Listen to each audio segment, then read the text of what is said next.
Good evening, Gumaras and Gumbas, to episode 6 of Gangsters and Cigars. I'm your host, Bobby Bacala. I'm the co-host, Shirtless Mike. Tonight we're going to be talking about everything Cuba. We're going to be talking about mobsters. We're going to talk about corruption in Cuba. We got a special guest. Our special guest tonight, Big Lou Hammer, will be in the house. He was good enough to bring us actual Cubans. Boom, bada boom, bada bing. Cohibas straight off from Cuba. So we're going to light these up. We're going to talk about these tonight. We're going to have Lou on the couch with us very shortly. That being said, let me first show you all. Look at that. Nice. Boom. The new nice Gangsters new and Cigars Gangsters and Cigars t-shirts. I don't know if you all can see it. Let me get it in here a little better. Here you go. Gangsters and Cigars t-shirts. Yeah. They're for sale as well, as long as our Gangsters and Cigars sunglasses. T-shirts are $25 plus shipping. I believe the shipping is right at, I think it's $8. United States Postal Service have to get theirs. You know that. But you can hit us up on here. You can hit me up directly. You can hit Mike up directly. And we'll get those shirts out. We're going to need your sizes before we get them out to you. Mm-hmm. That being said, again, thanks to Lou. Where are we located? Oh, yeah. Smoke Ring 72, 925 North Courtney Parkway in Merritt Island, Florida. That's where we are right now. If y'all are local, you can pick up sunglasses here. You can pick up shirts here. Lou is gracious enough to let us pimp our merchandise here. You all know pimping ain't easy. Keeping this website up ain't easy. So support us. Support the podcast. Keep it rolling. Keep it going. We appreciate it. Hit the like button. Hit the subscribe button. Leave comments. Please leave comments. I always like to look on here and see what y'all's comments are. Again, tonight we're going to talk about Cuba. Specifically, we're going to talk about Sinatra. As you all know, I said Sinatra was a friend of the families. Not only was he a friend of the families, he was a friend of my dad's. My dad did some work in Cuba. Can't tell you what he did. All he said was spent a lot of time in Cuba. It was his favorite place to be. And he also did some business in Cuba. So, let's get started. Time is 1947. Sinatra arrives on the island, one of his favorite places to be. He's got a suitcase. In that suitcase is $2 million. Flanked on each side of Sinatra is the cousins of Al Capone. They make sure that this suitcase and the money's going to be delivered with no issues. Also, he gets there.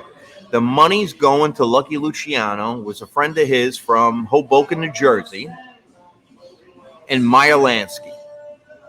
Now, as we all know, anything Lansky touched, as far as, and especially the casinos go, turned to gold, man. Oh, yeah. So Lansky and casinos, gold, pure gold. The original, the OGs on making money was Lansky.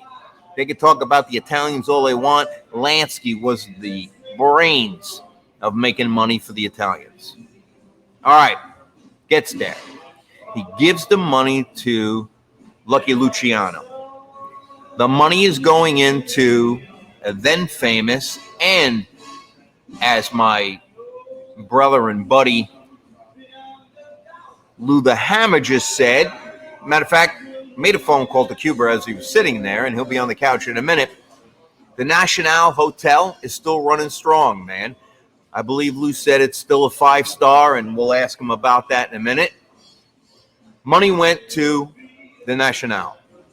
Money was getting invested in the National, the casino located there, and he was giving the money directly to Lansky and Luciano. Now, saying that Sinatra wasn't connected was like saying that JFK and his brother Bobby weren't both tag teaming fucking Marilyn Monroe. Now, they can all deny it.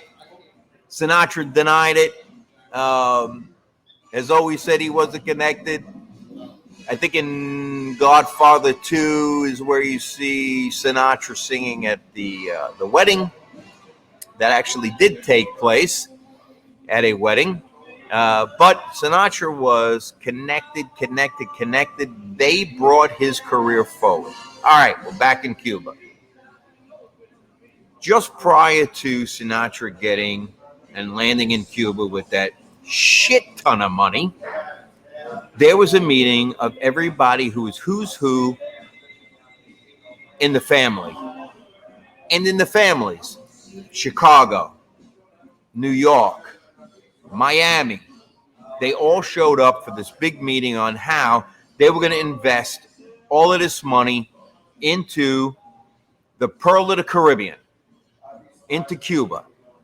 Now, besides gambling, heroin and cocaine was being transported out of Cuba into the U.S., backed by the family. The money was being backed. The dope was being funneled, predominantly heroin, New York, Harlem, and Chicago. Now, they needed play time. They needed to play in Cuba. It was way out of the U.S. It wasn't in the sights of the U.S. Batista was still in complete control of Cuba. He was friends with the Italians because he knew that at that time, the money coming into Cuba was not only bettering, well, his pocket, because let's face it, his pocket was lined. It was good for the people of Cuba. They were living good. Economy was fantastic. Shit was beautiful in the day in Cuba. So now Batista's in charge. He don't give a shit about the dope coming out because he's arranging it. Now, what are we missing? We got dope. We got gambling. We're missing women. Prostitution was prevalent. The girls in Cuba who were working these casinos were living like princesses, man. The money was just flowing. Shit was good. All right, I'm going to stop there for a moment. So now you know who the major players are. And you know that the main players, the main investors in Cuba was Luca Luciano and Meyer Lansky. So let's stop a minute. We're going to light up our Cubans. Yes, sir. And then we're going to welcome Lou onto the couch. So, I did not bring my lighter today like a dummy. So I'm going to grab Lou's lighter here. And we're going to get these bad boys lit. And all that good stuff. Because we got an awesome interview lined up here.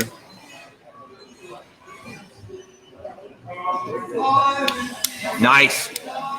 First off, let me thank family members, not to be mentioned, from Lou's neck of the woods in Cuba for sending us down some of these delicious cohibas.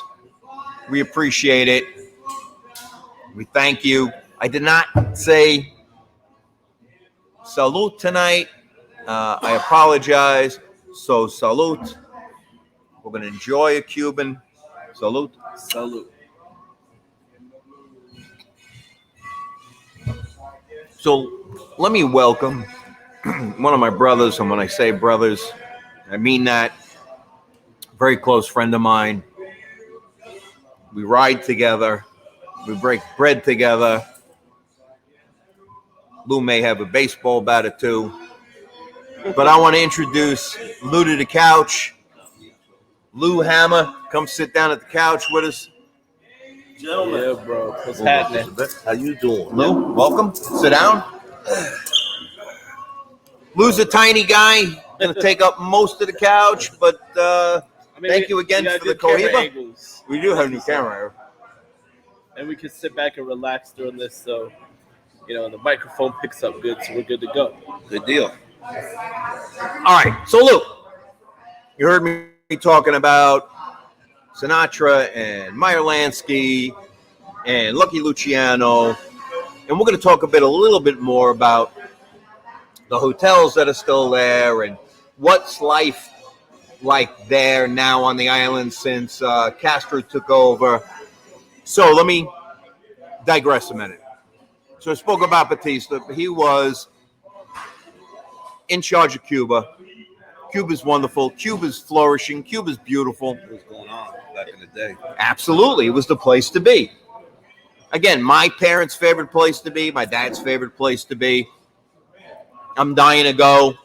I'll be talking to my buddy Lou about that here shortly. Castro's comes in and says, the Italians and all the foreigners don't need to own, operate anything on the island. This is Cuba. This is the Cubans. And we're going to overthrow the government. He does.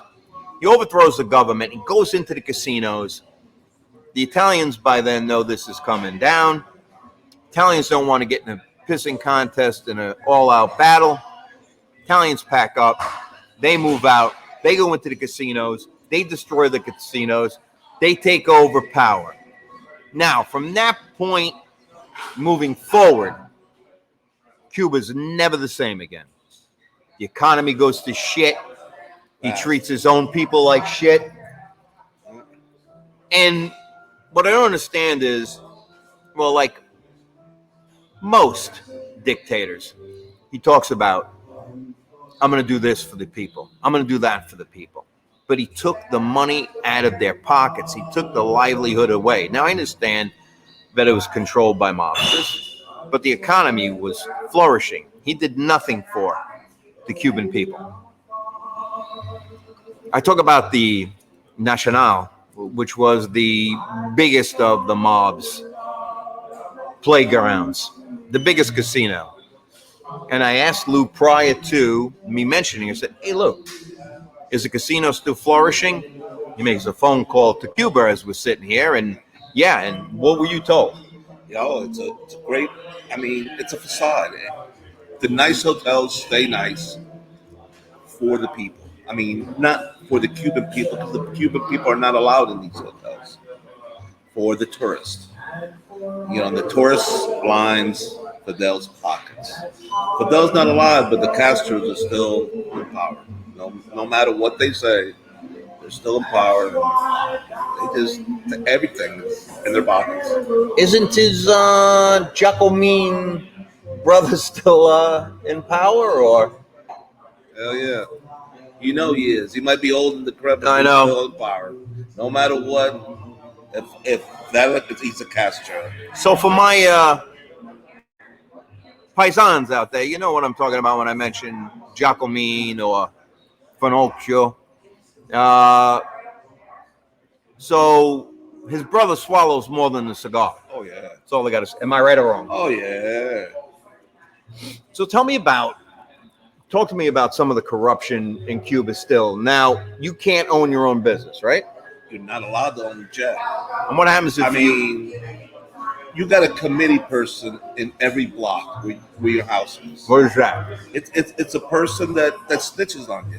Whatever you do wrong, they come at night, take your whole family out, and you're done. You're done. The man probably goes to jail for the rest of his life. His wife gets probably put in prostitution. His kids get taken away. That's how it is. And this is for trying to have your own business. Trying to have anything. If you get caught butchering a cow, anything, a sheep, it doesn't matter what it is, you're going to jail. And you're not going to jail for a year or two. You're going to jail for a long ass time. So everything's got to go through the government. Definitely. The government is it. Fidel's dead, like I said, but his brother's still in power. And he still has kids. His kids, a lot of them don't want nothing to do with him, but the money's there. They got white tags on their vehicles. If you have a white tag on your vehicle, you don't stop that vehicle. I don't care who you are. I don't care if you're head general of Cuba. You don't stop that vehicle. because there's a Castro. So now, can you own your own vehicle on the island? You're allowed to own it, but you can't sell it. You have no title to it. So You can play and bargain with it and back and forth, right. Without the government realizing what's going on. Yeah, they built their cars. My cousin, he has beautiful '57 Chevy. He's building. Takes parts from here and brings them down there. Builds his. He likes to race. The racing community is big time in Cuba, but everything else is government owned. I mean, everything is corrupt. Doesn't matter. You can pay the cops off with a bottle of booze. It doesn't matter. He stops you. You flip and give him some. You're done. You're gone. I mean, Interesting. the corruption goes all the way to the top. I mean, it don't matter. You can pay anything and everybody off. So Sinatra's still big in Cuba? The name Sinatra? Oh, hell yeah. The boys up there like him. I mean, they like the music. They like, back then the lifestyle. So growing up, did you hear stories of when the mobs used to run Cuba? My grandfather used to, a lot of stories. Some of it, hard to believe, but my mom used to say everything that old man used to tell you, you believe it. So was your grandfather at the time in bed with them? Nah, my grandfather was a very wealthy man in Havana. Oh, Havana. Until he realized what Fidel was all about. He knew Fidel. He knew that Fidel wasn't any good. Right. My grandfather had a freight company. He blew a lot of shit up. He had 3 or 4 homes. He blew all of them except for one up. What do you mean? I'm not following you. Dude, when Castro came in power? Yeah, because he knew Fidel was going to take over and just wipe everything out. So he liquidated. He liquidated everything, homes. destroyed everything, and left. He had friends that weren't allowed to leave. Must have been about 25, 30 of them. He made fake passports for them, got them all their paperwork, and slipped them all one by one out of it. Oh, wow. My grandfather knew. He knew it was all a bunch of bullshit that he was spilling to the people, and that he wanted everything for himself. He knew it. Did your grandfather make it out? Yeah. Thank God he did. The only one that didn't make it out was one of my aunts. She fell in love and she played in hide and go seek in Cuba. And my father, my uncle, and my grandfather went back. Went back on a boat. Went back on the island when Fidel was all busting everybody out. Tried to find her again. No dice. So they all took off and came back here. So when you millennials start bitching, moaning, groaning, fucking griping about how things should be, oh, dude, it's bad. You need to listen a little. And it's not even the millennials, because I'm a millennial on the younger end of the millennials. You are, but I love you. But what I'm saying is, it's that generations after me. It is. It's fucking absolutely fucktards. So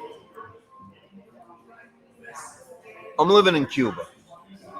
How do I make my money? Besides working for the man. Besides you working for the man, get paid under the table somewhere. There's no side hustles going on. Side hustles are invented.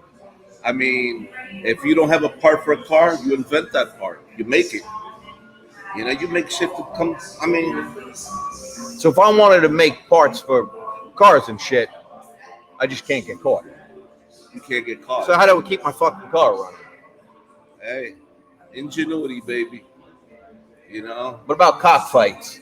Make a little money on cockfights? Yeah. See, there's a lot of cockfights there. The money's flowing. I like everything else. I can't figure out the whole gambling with the cockfights. I've been to Puerto Rico several times, and those cocks are vicious. Yeah, but I can't figure out. Yeah, because of las fueras, they call them. It's like a, what do you call them? It's like a needle. It's like like one of their extra toes Yeah. that they hook up to them, Yeah. and that's what Yep. the finer the abuela as they're called. They're so fine. I mean, once the cock hits and kicks, kill him the first shot sometimes. So you got a cock in the fight. He loses, then he's dinner. Yeah, he's about dinner Oh. because you ain't throwing his ass out. I got you. Yeah, I got there's you. no food. There's no nothing. Is prostitution still prevalent in Cuba? It's flourishing up there. That's all about what you can do. There ain't much you doing or nothing there. I got to tell you, man, that caramel skin got me in trouble more than once. Besides, as we all know, fucking Latino girls are fucking crazy. They're hot, man. They are hot, but they're fucking crazy. They're crazy. I've been married twice to one, and I'm here to tell you, you don't play. No, They been don't out with play. a few, and yeah. They don't play, and I'm good. So what? I got 2 sons from Latino ladies. Oh, God bless. Puerto Rican and a Cuban. They tough, buddy. What stories do you remember that your grandfather used to tell you, or your dad used to tell you about when Cuba was Cuba before it went to shit? And my dad was young when he left. He went to New York, and he brought my mom to New York, and that's where I was born, in New York. But my grandfather used to tell me all kinds of stories up there. You know, he says the drugs were flowing. You could tell the drugs were flowing. The money was the biggest thing. The gambling was big time. The casinos were thriving. You know, and just Fidel, when he came in, he destroyed everything. Everything. If you had a business, you had a farm, whatever you had it no more, because it became property of the government. And who owned the government back in the day was Fidel. Yeah. And that was all it was doing. When was the last time you've been home? Or when was the last time you've been in Cuba? Dude, I haven't. But I know you have. I've been to the naval place. No, I know. In there, but I've never been actually into Cuba. I want to go and plan to go next year. But all my stories are from word of mouth and my family. Well, I know you've been in Gitmo. So, Yeah.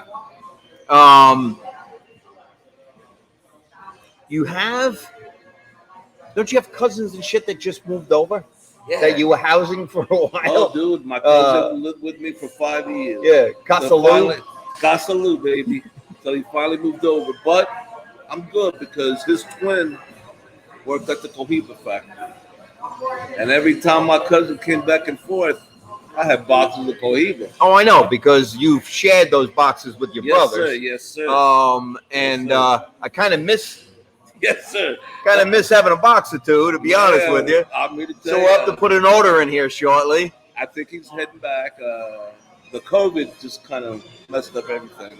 Yeah. You know. Is he here now? Or is he back to Cuba? He's still here, and he's heading back. I think in the next couple of weeks. He's still got a place in Cuba, though. He has his home in Cuba. He has his actually 2 vehicles.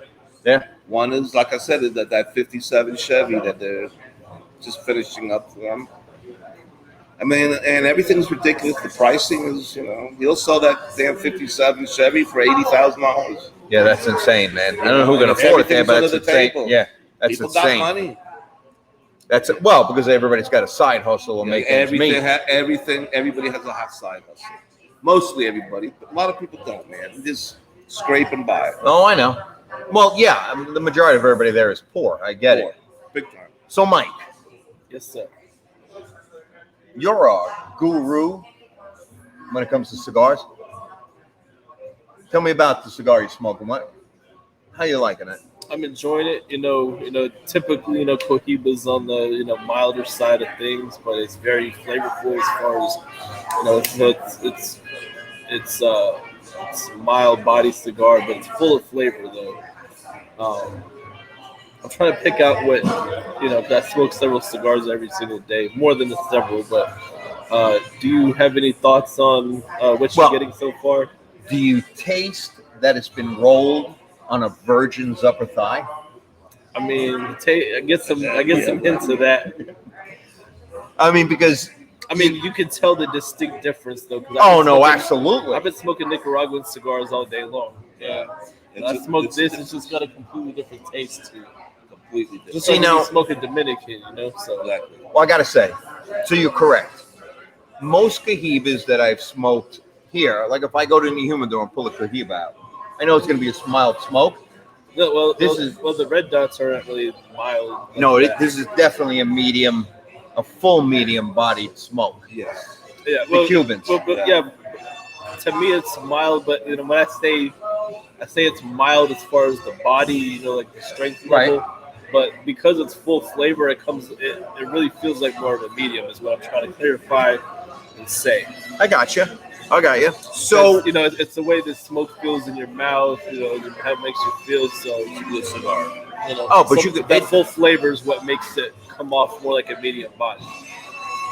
to me. Yeah. Now I feel, I should say, it tastes to me like this was picked. The leaf was right out of the dirt and rolled, because I'm tasting just all natural. I hate to use the term that dirt Yeah, so natural flavor, you but got, that's what I'm getting. Earthy flavors. Oh, all earth flavors. To me, the earthiness is in the background of this cigar.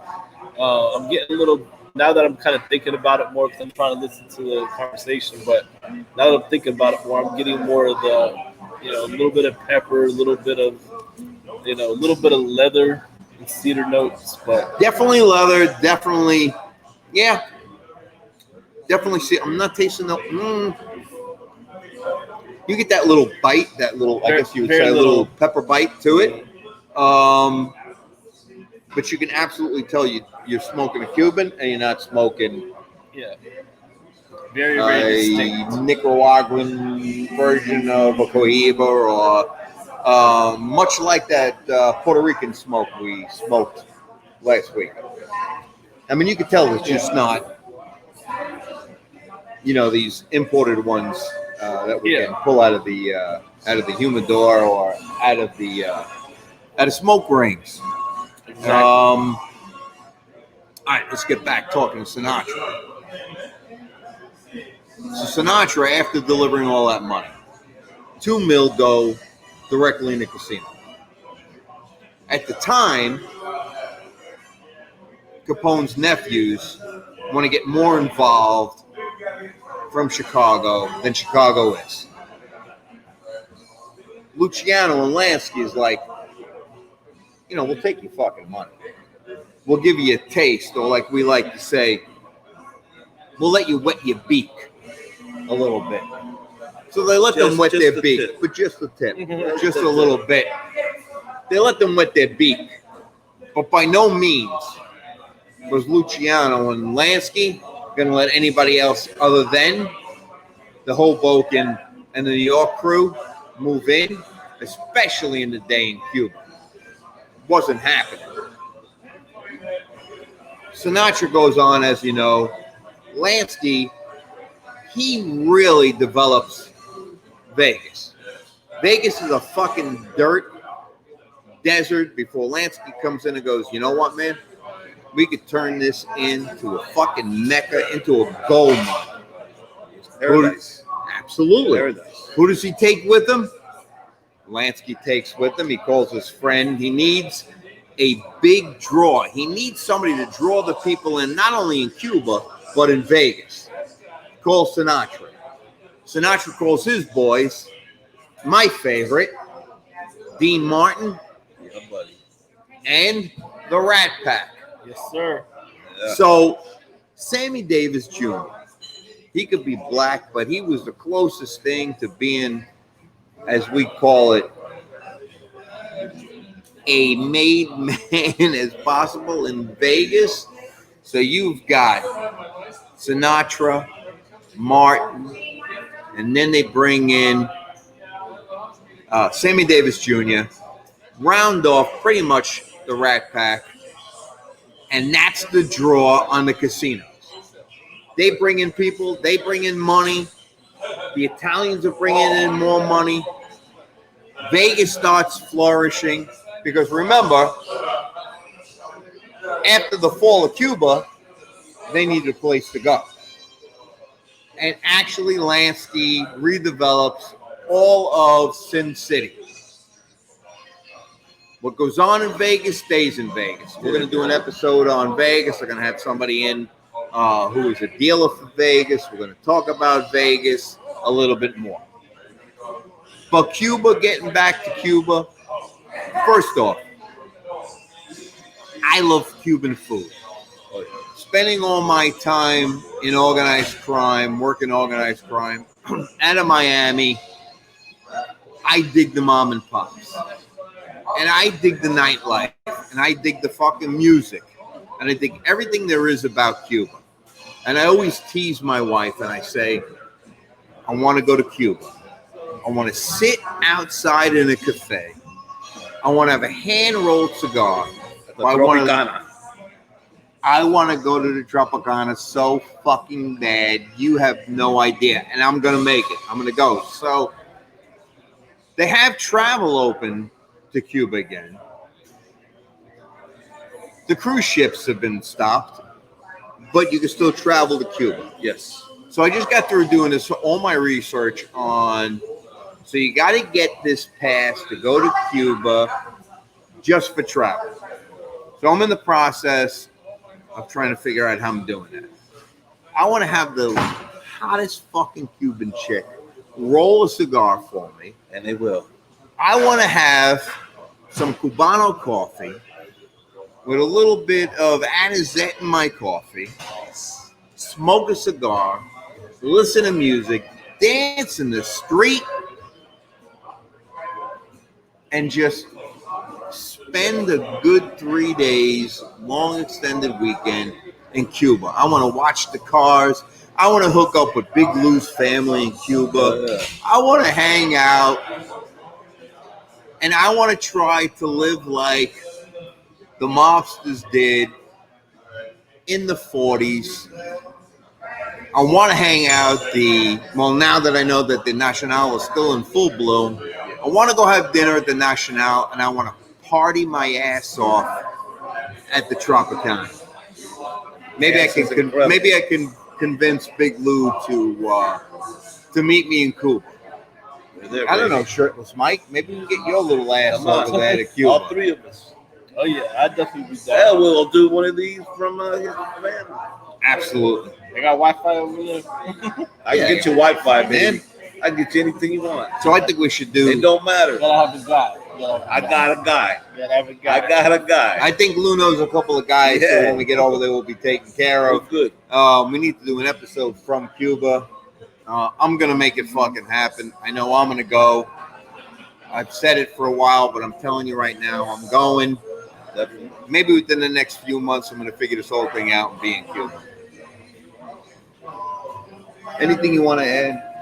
No, this is an interesting conversation. I am getting some floral notes off of the cigar. Are you really? Which is really nice. It kind of like opens up and I was retrohaling a little bit. So I got some, more of a floral note, which is typical of, a Cuban cigar sometimes. You get some floral notes in there. And which I'm not a big floral note guy. Most of life, I like the, more peppery cigars and all that stuff. But sometimes, after, just in that transition, the floral notes is always nice. Definitely. I am absolutely enjoying my my Cuban. It's definitely a distinct cigar. Let's get back. Before I wrap up, let me talk about our friends in Cuba. So the Italians making all the money. When they had other families trying to move into Cuba or having some issues, Luciano was a smart guy. And he's like, let's use Cuban talent to make problems go away. Now, the Cuban freedom fighters, even prior to the Cuban freedom fighters that were connected to Castro, there was a group, and I know that Lou will back me in a minute. There was a group of guerrilla fighters that were second to none in Cuba. Am I correct? Yes, sir. Yes, sir. Not only could they wield a machete like a motherfucker, The fights. these guys were excellent guerrilla fighters.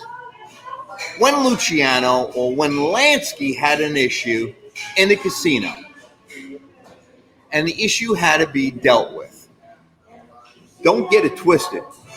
It wasn't the Italians that were taking care of these issues. It was these guerrilla fighters in Cuba who were fighting since God left his sandals that would take out competition and take out the issues in Cuba. Now I know that in Big Lou's other life, he was quite familiar with these clandestine fighters in Cuba. Chime in if I'm wrong, Lou. Very much so, sir. Very much so. Yes, sir. And these Cuban fighters did a lot of training, believe it or not, to some of the American fighters, to some of our American troops. That is true. So they absolutely were instrumental in taking out competition and problems. And then let's face it, if they want to make somebody disappear, there's many places for them to disappear besides the ocean in Cuba. A lot of farms. A lot of farms, man. A lot of good fertilizer. So in a day, these cigars may have been fertilized by some of the You never know. some of the issues that Lansky and Luciano were dealing with. So I want to thank Big Lou Hammer for being a guest on the couch. Thank you, guys. I want to thank you again for bringing in these fantastic Cubans. Yes, thank you, sir. Excellent. I think we'll maybe when your contact brings some maybe Partagas or some other cigars in town for us from Cuba. Maybe we can smoke together on the couch, Definitely. tell some more stories, and so forth.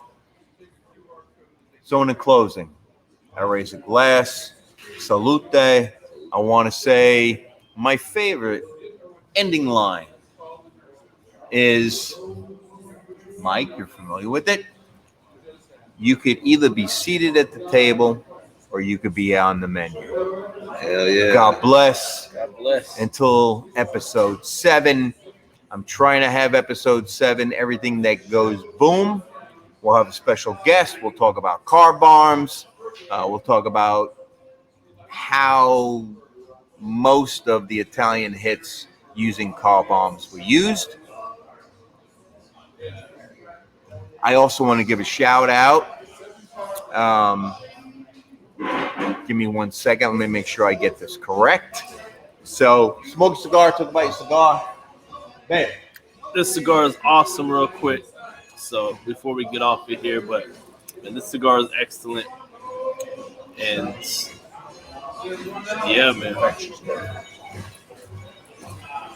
right, let me give one shameless plug before we end, and some other shameless plug. I want to give a shout out to Cheryl with Perfectious Tattoo. She does cosmetic tattoos. She just did my wife's Monroe. She does eyeliner. She does eyebrows. She's located in Merritt Island. If I'm slurring a little bit, it's because I haven't eaten, and this fucking cigar has gone right to my head. Yeah, baby. So, Cheryl, Perfectious Tattoo, for your gomadas, for your wives. Go see her in Merritt Island. She does an incredible job. She's a one badass fucking chick. I love her. I just wanted to give that shameless plug. And again, if you all can see, make sure that you get your Gangsters and Cigars new t-shirts, your new sunglasses. Keep us going. We love you guys. We love our fans out there. We're having a blast. Can't wait to episode 7. That being said, salute and Salute. good night. Good night.